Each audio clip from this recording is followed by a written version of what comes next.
Hi, this is Peter Schiff, and I'm recording this on Friday, February 5th, 2016. And it really was a brutal week on Wall Street, led by the tech-heavy NASDAQ, which is down about 5.5% on the week.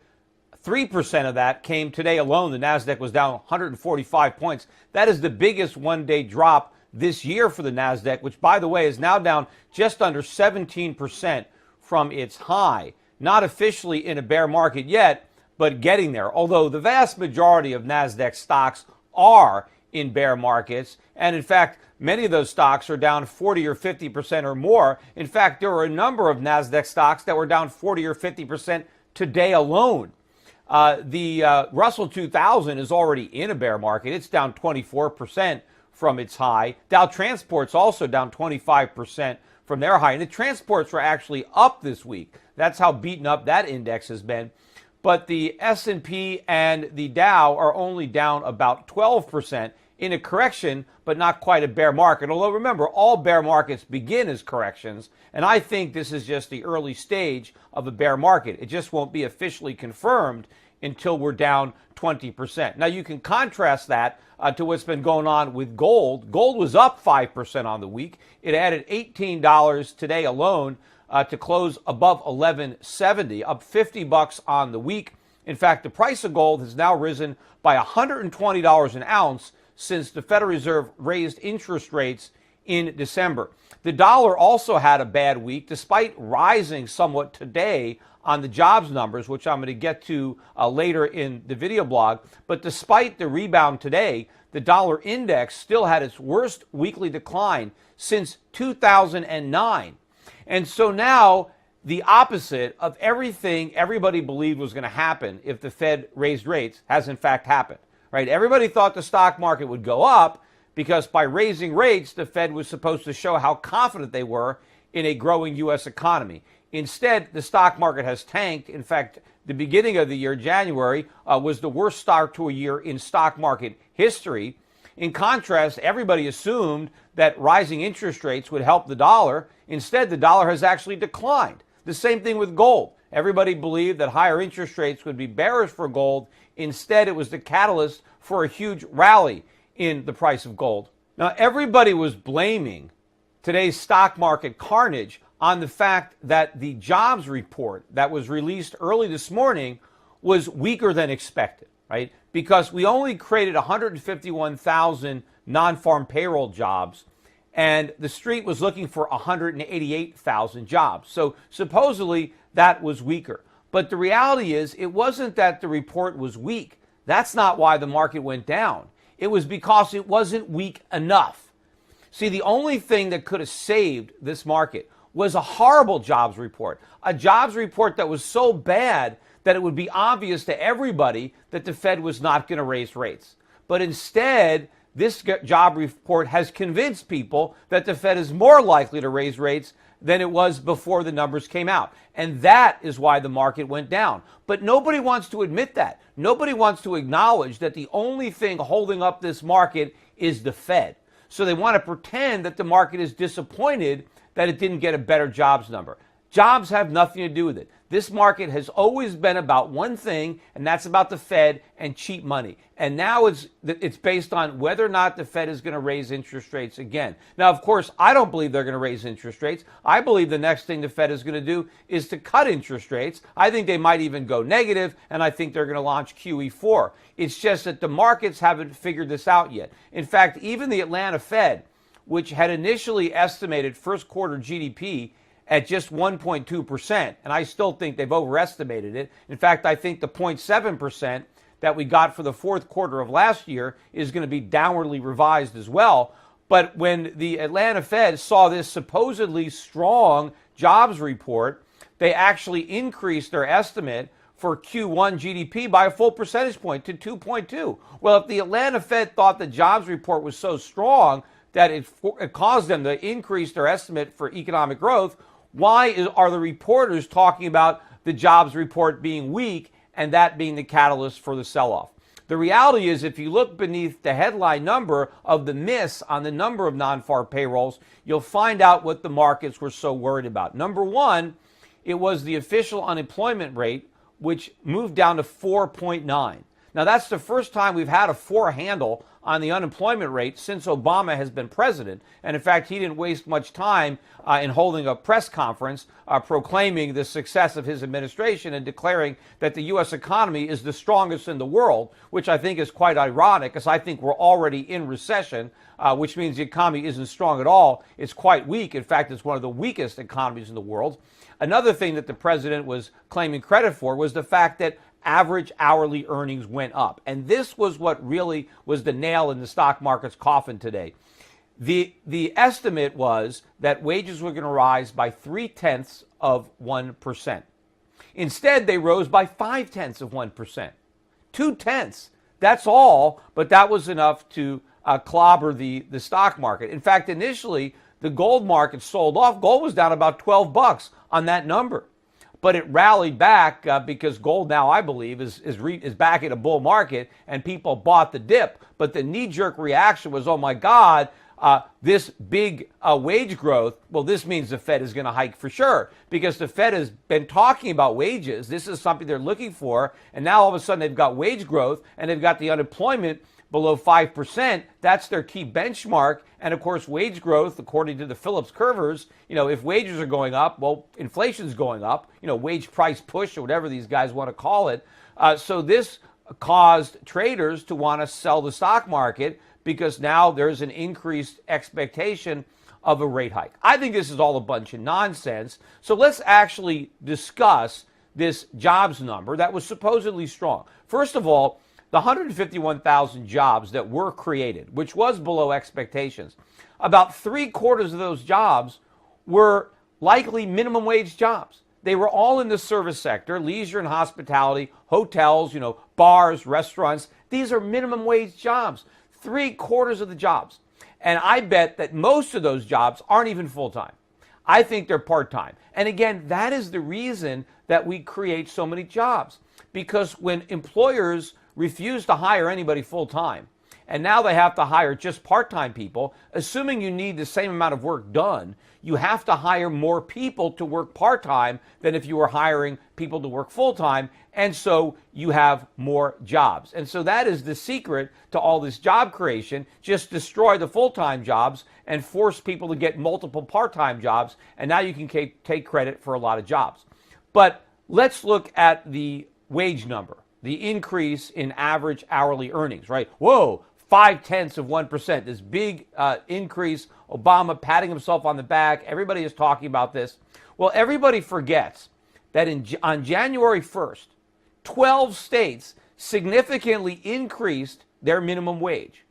Now, since so many people now work for the minimum wage, including people that are heading households or have college degrees, right? Since so many people are now employed at minimum wage, obviously a significant increase in that minimum wage is going to have a pretty big one-time effect on average wages during the month that the minimum wage hike becomes effective. So that is the real reason for the increase. That's nothing to celebrate. And of course, there are probably some people who lost their jobs because of the higher minimum wage, but that doesn't factor into the average wage, because if your wage is zero because you're unemployed, you're not averaged in with all the employed people. And of course, a lot of the people who are going to lose their jobs because of the increase in minimum wage haven't lost them yet. But in January, we just got the numbers yesterday, that Challenger reported that the announced layoffs in January spiked up to the highest of any January since 2009. Now, that January, we were right in the middle of the financial crisis and the Great Recession, rather. And now we've had, the same number, almost as many layoffs being announced this January as we had back then. Back then, we were in the Great Recession, but supposedly this January, the economy is so strong that the Fed just raised rates. But there's actually more to this, higher wage story. But nobody bothers to delve beneath the headlines. If you look at the job categories, the category of jobs which saw the biggest increase in wages, by far, wasn't even close, was mining and logging. Now, also, it happens that mining and logging lost 7,000 jobs. So the sectors that had the biggest increase in earnings got rid of 7,000 jobs. So what good is it if the higher wages are for jobs that no longer exist? Because people aren't earning those higher wages. They got pink slips, right? But also, you might think, well, wait a minute. If the mining and the logging industries are laying people off, why are they giving people raises? They're not. See, here's how it works. When you fire people, probably particularly so in those types of industries, seniority is a very important consideration when you try to decide who you're going to fire and who you're going to retain. So my bet is the people who lost their jobs, the 7,000 people who got fired in logging and mining, they probably on average earned less than the more senior people that they retained. As a result of that, the average wage of the people who didn't get fired is now higher because they got rid of the lower earning employees. So that helps push up the average hourly wages. It doesn't mean the economy is better off. Of course it's not. In fact, when the Atlanta Fed raised their estimate for first quarter GDP, which they're going to have to downwardly revise pretty quickly, but they said it's because of the increase in average hourly earnings. So what they did is they ratcheted up their expectations for consumer spending. Well, why are they going to do that? The good jobs, the high-paying jobs disappeared.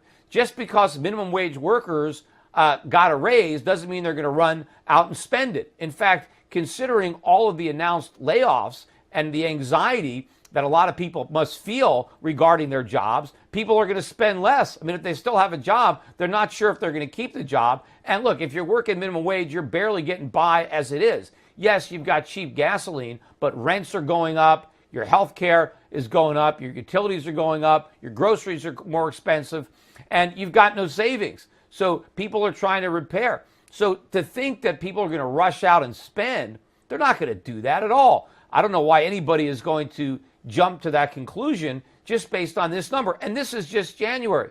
The first quarter still has February and March. Who knows what these average wages are going to be during those months? And certainly we're going to get a lot of layoffs. But what about the wealth effect? Doesn't the Atlanta Fed think the wealth effect is going to have any impact on decisions on spending in the U.S. economy? I mean, imagine the people that own stocks. Now, sure, most minimum wage workers probably don't own any stocks, but a lot of people do, and the stock market is collapsing in 2015. And, it's a lot worse beneath the surfaces. Some of the, powerful stocks are kind of, obscuring what's going on beneath the surface. But there's a lot of stocks that are being decimated. And so the people who own those stocks obviously have a lot less wealth. And so that might impact their decisions on spending. So everything that's going on, to me, suggests that the economy is a lot weaker. And so even though the markets sold off today based on the fact that this supposed strong jobs report is going to make the Fed raise rates or more likely to raise rates, it's not true, right? And the Federal Reserve came out, just was it this week, Dudley came out and stated that the Fed was concerned about what they were observing in the financial markets, that if financial conditions were tightening and if the situation didn't improve by March, that it would obviously be taken into consideration when they met to discuss interest rates. Well, obviously, not only isn't the financial situation stabilizing, it's getting worse, right? The stock market is lower than it was when Dudley made that statement. And I think one of the reasons that he was motivated to make that statement was to try to help the stock market, and it didn't work. In fact, everybody's been trying to help the stock market. You had the ECB come out. Mario Draghi said that he would do, there was no limit to what he would do as far as money printing is concerned. You had the same thing in Japan. They went to negative interest rates, and then they copied the ECB's no limit language, but it wasn't enough. I've been saying all along, the only central banker that can save the markets is the only one wearing a skirt, and that's Janet Yellen. It's going to take Janet Yellen coming out and acknowledging the underlying weakness in the U.S. economy. Nobody still believes it. Look, I was on CNBC Asia the other day, and I'm arguing with some guy, and I'm saying I think the economy is in a recession, And to hear this guy talk, I mean, it's like the Roaring '20s. Everything is great. Balance sheets have never been this good. Consumers have all these jobs. They have higher real incomes. I mean, he was spouting one lie after another about how strong he thought the consumer was. And the same thing is going on Wall Street. Look, I was watching on CNBC today, and there was an analyst who was talking about the decline in the market. And he said, there's no reason to be concerned. The U.S. economy is in great shape. We're nowhere near a recession. This is just a normal adjustment. It's a normal correction. The markets are responding to slower growth in China. Slower growth in China. What does that have to do with what's going on in the U.S. market? The stocks that are the weakest are the stocks that have nothing to do with China, right? The Russell 2000 is much weaker than the S&P or the Dow. There's not that many multinationals in the Russell 2000. It seems to me that the stocks that are doing the worst are the ones that are the most sensitive to the U.S. economy. Look at the retailers, right? Look at the financials. These stocks are getting killed. They're heavily exposed to the U.S. And, of course, a lot of the online companies that do most of their business in the U.S. I mean, they do some business internationally, but they don't do that much in China. So this is every bit about the U.S. economy. As much as everybody wants to deny it, that is the elephant in the room. And the problem for the Federal Reserve is a credibility problem because they just raised interest rates because the U.S. economy was so strong. How are they going to lower them now because it's in recession? They can't admit that. And, of course, look at President Obama. He wants to proclaim how great this economy is. He wants to say he did a great job so that Hillary Clinton, or maybe even Bernie Sanders now, who's even tied with Hillary Clinton, but assuming that Hillary is the nominee, he wants Hillary to be the next president, and she's not going to be the next president if everybody knows we're in a recession. But the reality is, I think it's very similar to when Bush finished and John McCain tried to get elected president. We were in a recession. We're in one now that's probably worse than that one. And the fact of the matter is, the more that Barack Obama tries to tell the voters how great everything is, the more they're going to resent him because they know it's not great. They know the types of jobs that they have if they have two or three. They don't want two or three low-paying service sector jobs. They want one good job, but they can't have one. And as much as Obama wants to blame the lack of wage growth or the lack of good jobs on Bush and the hangover from the financial crisis, a lot of it has to do with the policies that he has implemented in the aftermath of that crisis. He is doing everything he can, his administration, to undermine the ability of the U.S. economy to actually grow. And, of course, he has a lot of help from the Federal Reserve, which brings me back to the box that they have cornered themselves in. Because how does the Federal Reserve now save the markets with a rate cut without acknowledging that raising interest rates was a mistake? Because if they cut them right now, isn't that an admission that they shouldn't have raised them? So the Federal Reserve has to wait long enough so it can create some distance between its decision to raise rates and its decision to cut them. And it has to come up with an excuse to save face.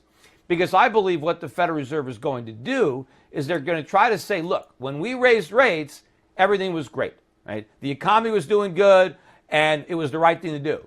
But then something happened, whatever that something's going to be. It's probably going to be something that happened abroad, right, overseas, and it somehow, washed up on our shores.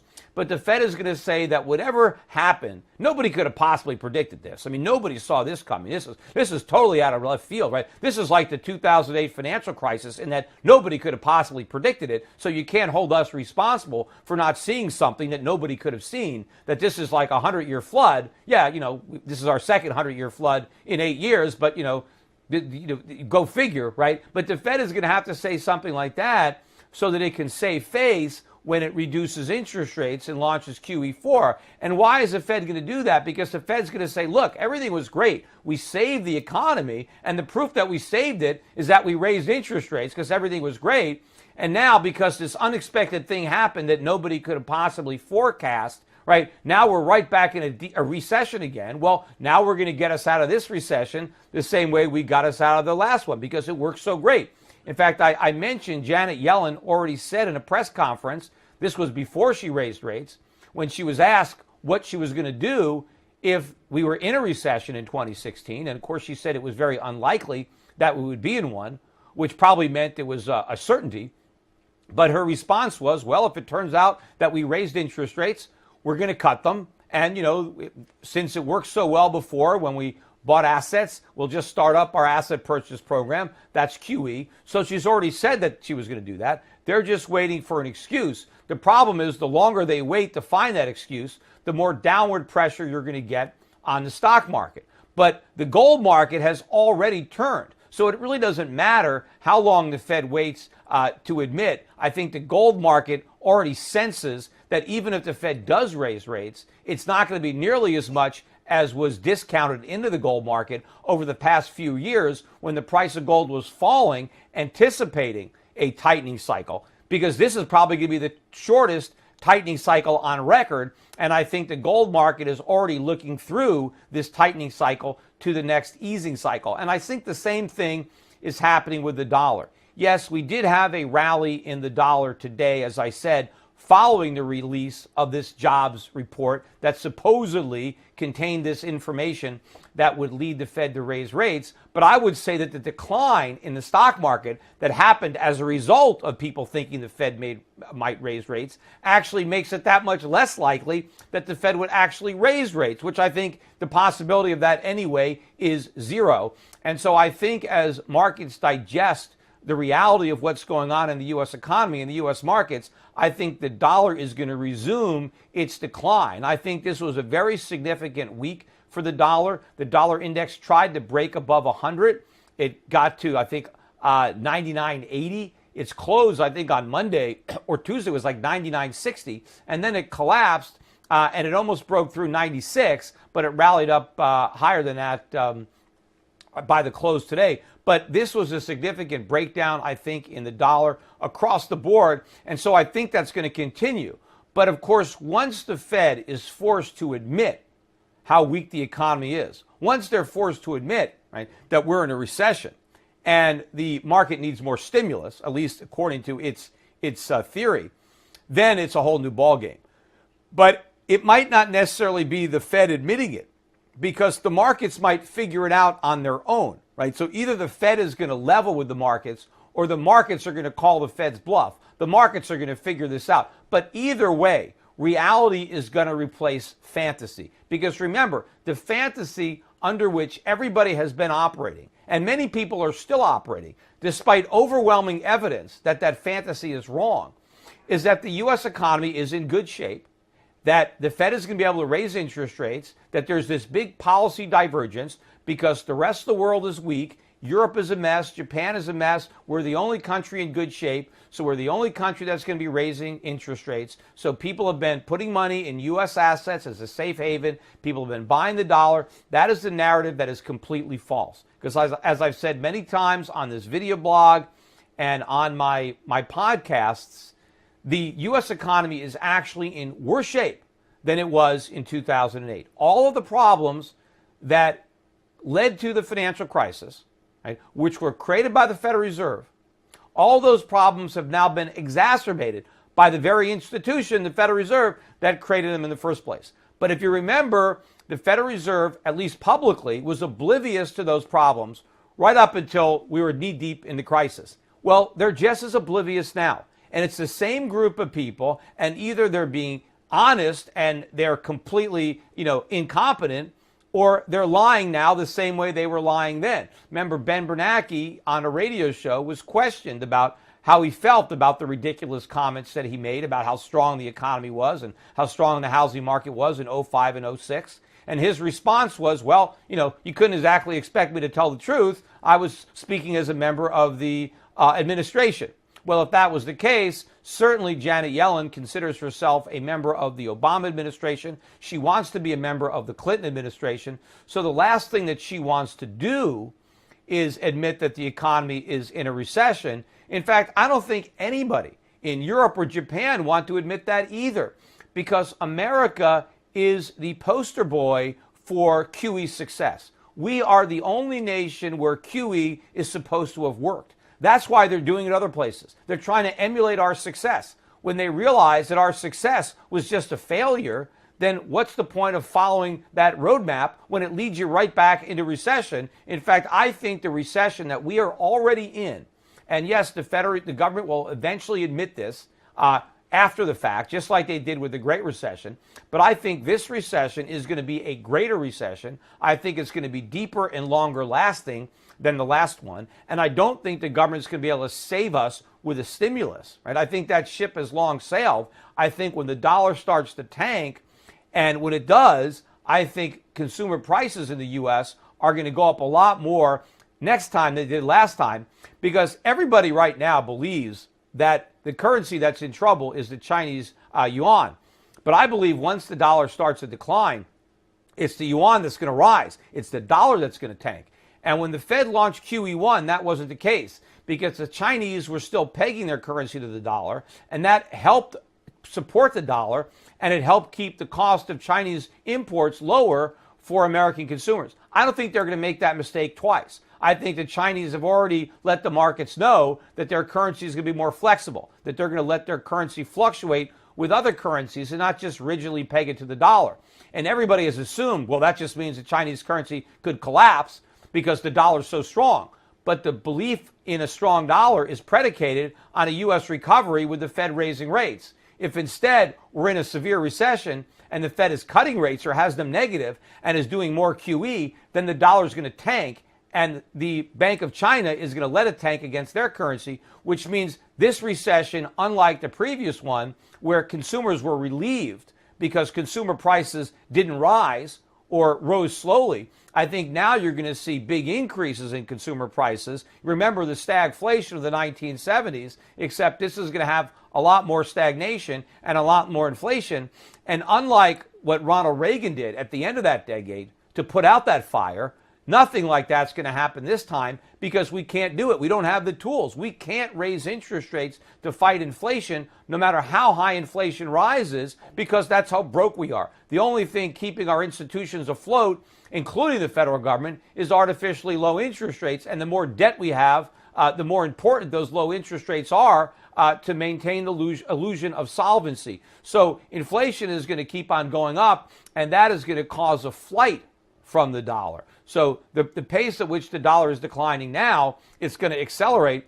Not only will the dollar surrender all of its ill-gotten gains based on the false expectation of rate hikes, but the dollar is going to fall substantially further than it was before it rose, because the U.S. economy is in much worse shape now than it was back then because of all the years that have gone by. Well, that's it for today, but make sure and listen to my podcasts on schiffradio.com or on my YouTube channel. I've been doing them a little bit more frequently now, and given what's happening in the markets, I'm probably going to continue to frequently update everybody through my podcast. So don't wait for the video blogs. They're not coming out as often as the podcast. There is a lot going on. I expect a lot to happen next week. So make sure and tune in to the Peter Schiff Show podcast, because that's where you're going to get the truth. You're certainly not going to get it in conventional media on the financial networks. If you want to know what's really going on in the economy and in the markets, you got to get it from Peter Schiff.